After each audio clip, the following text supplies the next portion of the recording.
Salut les petits joueurs, c'est Yas. Bienvenue dans un voyage fascinant à travers le temps et l'espace vidéoludique. Cette semaine, on va rire, on va explorer les terres inexplorées des jeux vidéo, remontant le fil de l'histoire pour revivre toutes les premières fois qui ont façonné notre passion commune. La première fois qu'on a incarné un arabe, la première fois qu'on a pu dormir dans un jeu, la première fois qu'on a entendu notre personnage s'exprimer. Mais avant comme d'hab, blablabla abonnez-vous, blablabla likez, pour toujours plus de rire. Ce concept était censé se faire en une seule vidéo, mais quand j'ai fini l'écriture de celle-ci, c'était long, c'était un peu trop long. Donc elle sera divisée en deux parties. C'est une vidéo qui a demandé pas mal de préparation et de documentation, elle est plus longue que d'habitude. Alors je vous le dis, installez-vous, détendez-vous, souriez, on s'apprête à découvrir ensemble toutes les premières fois dans les jeux vidéo.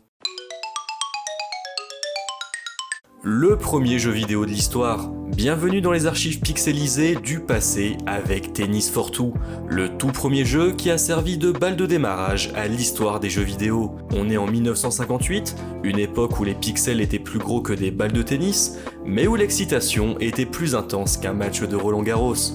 Tennis for Two a ouvert le bal en introduisant la toute première expérience interactive électronique. Vous voilà sur un terrain de tennis, maniant un énorme joystick pour frapper une balle de pixels avec votre partenaire virtuel. Chaque coup était une danse rythmée entre l'analogique et le numérique, transformant le tennis en une aventure électronique aussi palpitante qu'une finale à Wimbledon.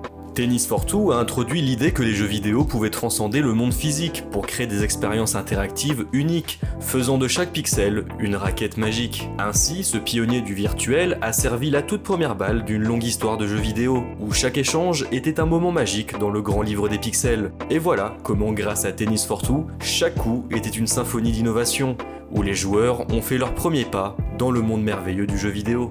Le premier jeu sur borne d'arcade. On continue ce voyage dans le temps jusqu'à l'aube des bornes d'arcade, là où les pièces de monnaie étaient les clés d'entrée pour des mondes pixelisés pleins de défis et de fantaisie. Et là, nous avons deux challengers.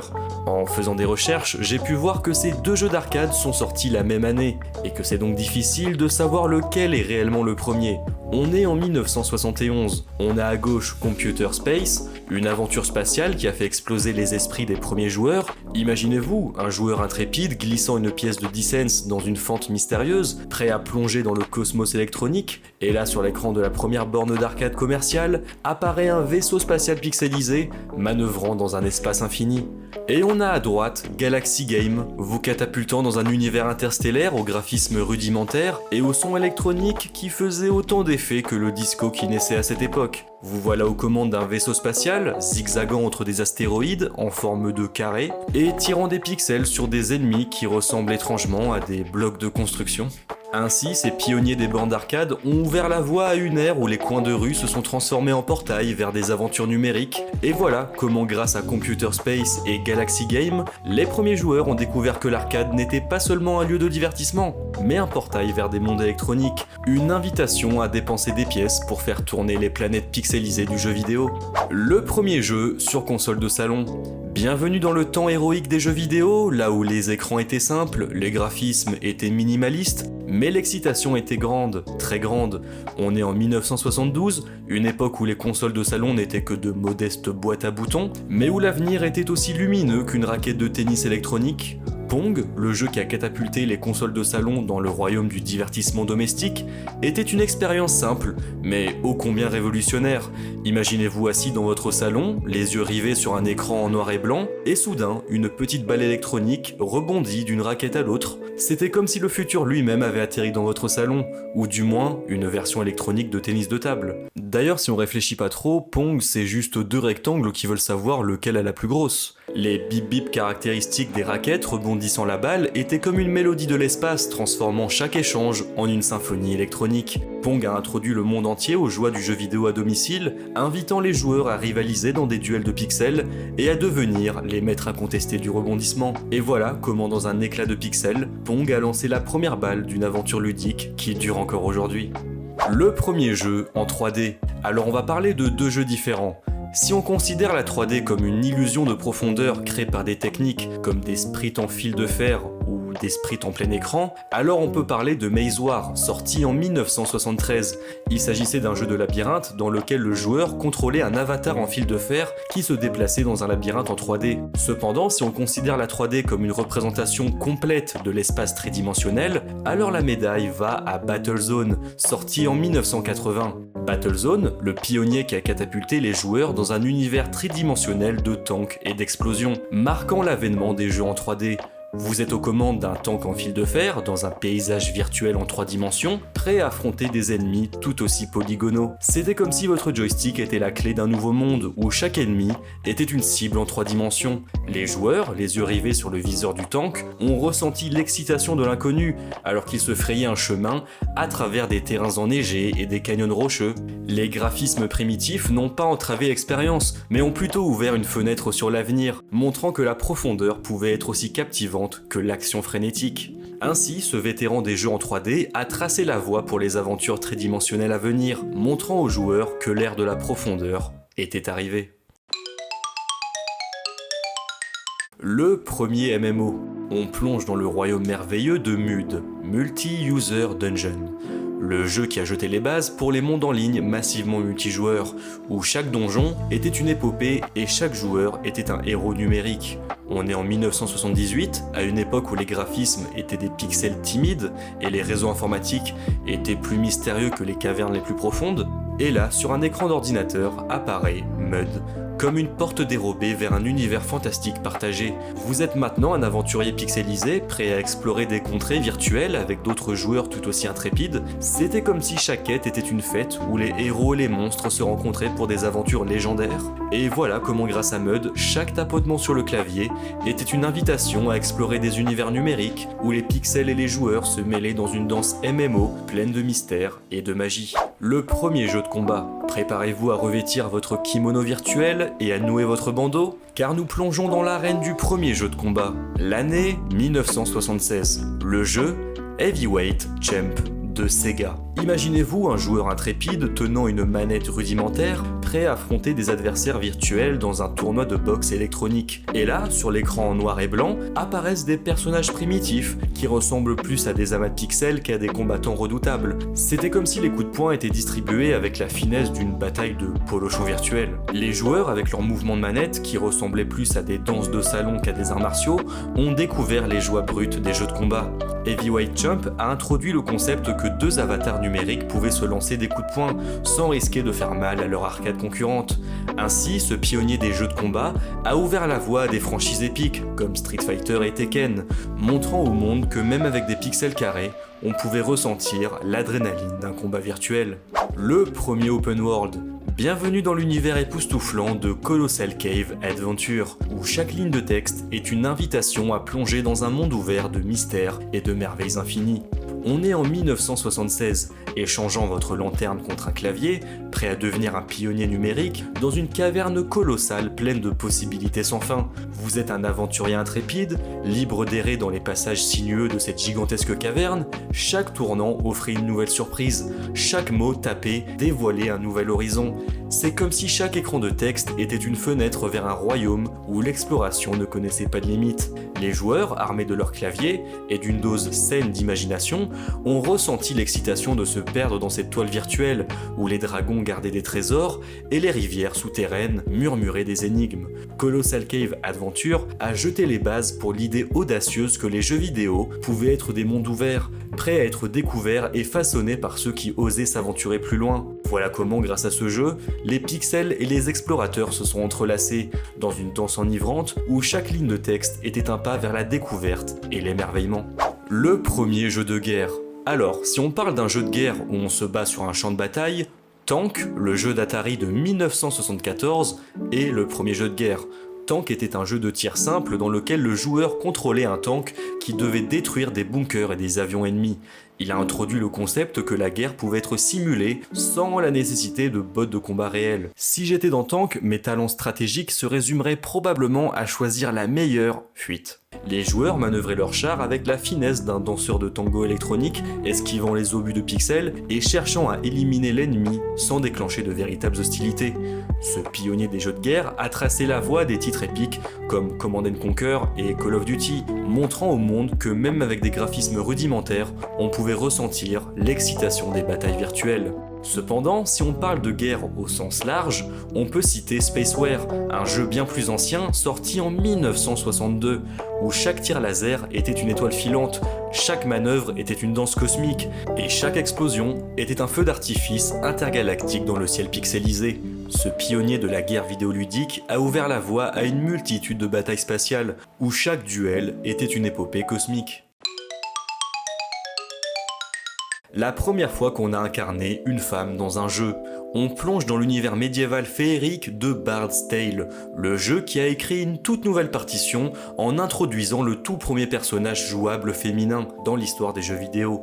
On est en 1985, vous incarnez maintenant une héroïne audacieuse dans un monde rempli de magie, de monstres et de mélodies enchanteresses. Dans Bard's Tale, chaque note de musique est une incantation magique, chaque quête est une épopée féminine, et chaque défi est une opportunité de montrer que les femmes peuvent aussi être les protagonistes de leurs propres aventures. Voilà comment, grâce à Bard's Tale, chaque note était une affirmation de l'inclusion féminine, où les pixels et les joueuses se sont entrelacés dans une danse médiévale de bravoure et de charme. Cependant, on va aussi parler du premier jeu où on incarnait une femme en tant que protagoniste. Un jeu bien connu, Metroid de Nintendo, sorti en 1986, une époque où les joueurs pensaient que Samus Aran, le chasseur de primes intergalactique dont son armure spatiale brillante, était un homme. Mais surprise, à la fin du jeu, après avoir défié des extraterrestres et affronté des monstres, Samus retire son casque pour révéler une femme.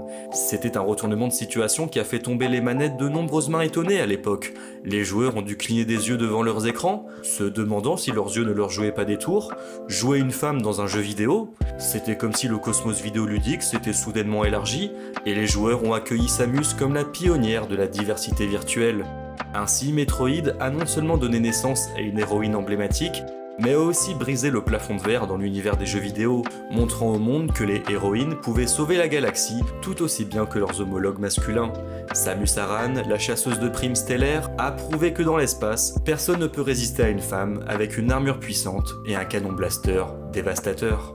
La première fois qu'on a pu incarner un personnage noir, on va parler d'Atari Basketball, le titre qui a fait une passe décisive, en introduisant le tout premier personnage jouable noir dans l'histoire des jeux vidéo.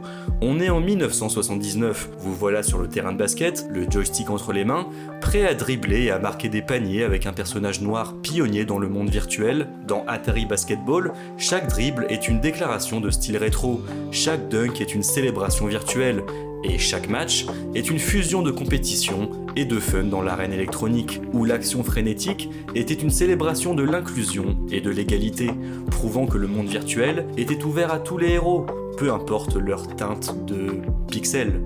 La première fois qu'on a incarné un arabe, on est en 1989, c'est Prince of Persia, un jeu qui a débarqué dans le monde des arcanes, secouant les manettes, qui a introduit un personnage qui a ajouté une touche orientale au monde des jeux vidéo. Imagine-toi, perché sur le rebord d'un précipice virtuel, prêt à affronter des pièges vicieux et des gardiens maléfiques, et qui est-ce qui s'élance dans l'aventure avec une agilité et une grâce presque cinématographiques? Le prince, avec une élégance digne des personnages qu'on peut voir dans les contes des Mille et une nuits.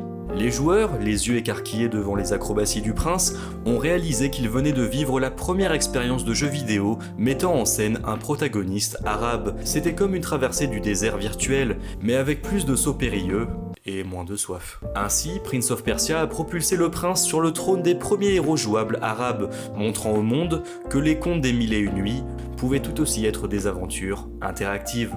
La première fois qu'on a incarné un animal, Donkey Kong, le pionnier des jeux vidéo animaliers, où un gorille prend le devant de la scène. Imaginez-vous dans les chaussures, ou plutôt les pattes, de Donkey Kong, le roi des singes, avec une passion pour lancer des barils comme s'il participait aux Jeux Olympiques du lancer de tonneau. C'était l'apogée de l'acrobatie simiesque, sautant de plateforme en plateforme, pour échapper à un plombier moustachu qui semblait avoir pris un cours accéléré de saut de baril, le tout dans une symphonie de wouhou et de meumeu. Bon, c'est pas tout à fait ça, mais c'est presque ça.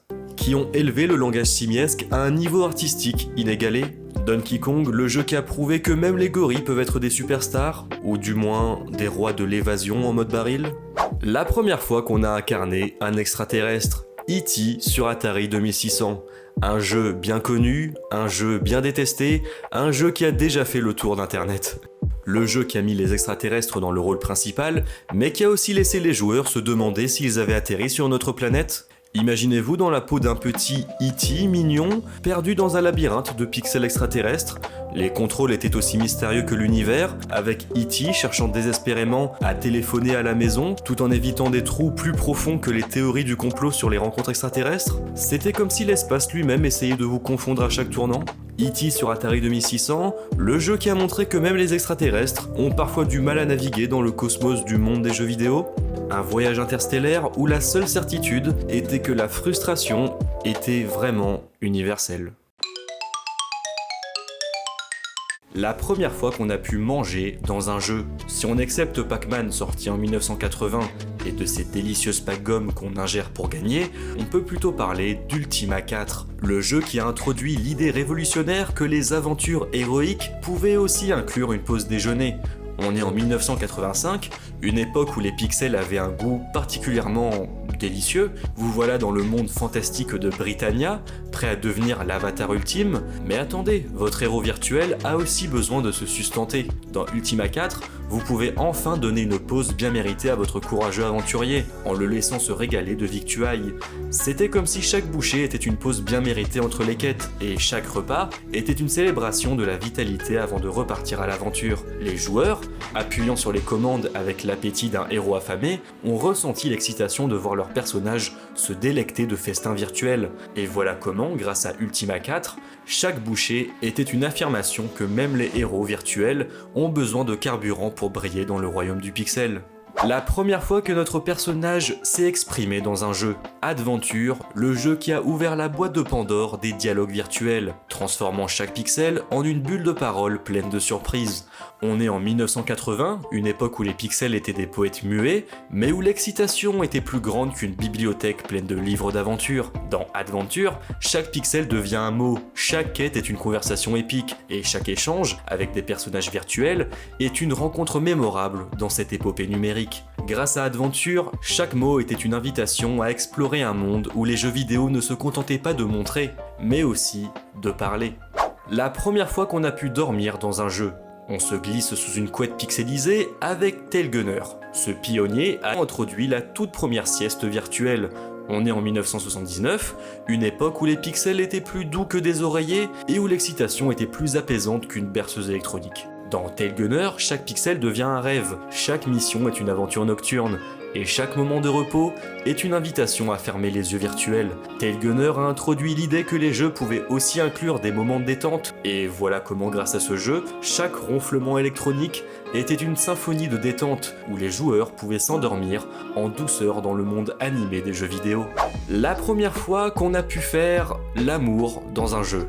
Oui, c'est en 1982 qu'un jeu osé a fait son entrée, bousculant les normes et lançant une nouvelle ère de jeux vidéo, qui n'a heureusement jamais percé. Si vous êtes amateur de rétro gaming, ou si vous avez vu les vidéos du jour du grenier, vous en avez certainement déjà entendu parler, Cutter's Revenge d'Atari. Imaginez-vous dans l'ère des pixels grossiers, où les idées de décence n'étaient pas aussi sophistiquées qu'aujourd'hui, le personnage principal, le général Custer, apparaît à l'écran en uniforme de général, son objectif, traverser un champ de projectiles ennemis pour rejoindre une amérindienne attachée à un poteau.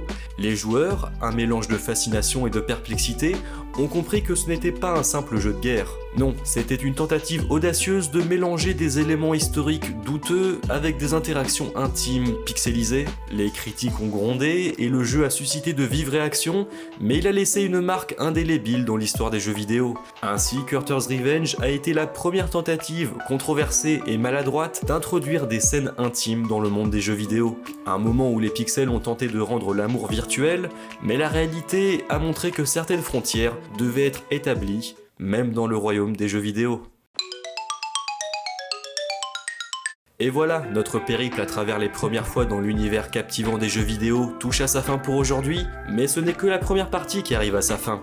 Je vous donne rendez-vous la semaine prochaine pour la deuxième partie. Aujourd'hui, on a parcouru des décennies de pixels, d'innovation, revisitant les moments qui ont défini cette industrie extraordinaire, des premières lignes de code aux aventures épiques en 3D, chaque étape a contribué à bâtir le paysage ludique que nous connaissons aujourd'hui. Mais ce voyage n'est pas simplement un retour en arrière, c'est aussi un regard vers l'avenir. Les premières fois continuent d'émerger, portées par la créativité sans fin de développeurs passionnés, que votre passion pour les jeux vidéo perdure, que de nouvelles premières fois vous enchantent, et que l'écran de votre console soit toujours le théâtre d'histoire et de découvertes sans fin. Sur ce, je vous souhaite la bonne vie, profitez de la vie et profitez de vos proches. Allez, à la prochaine les petits joueurs!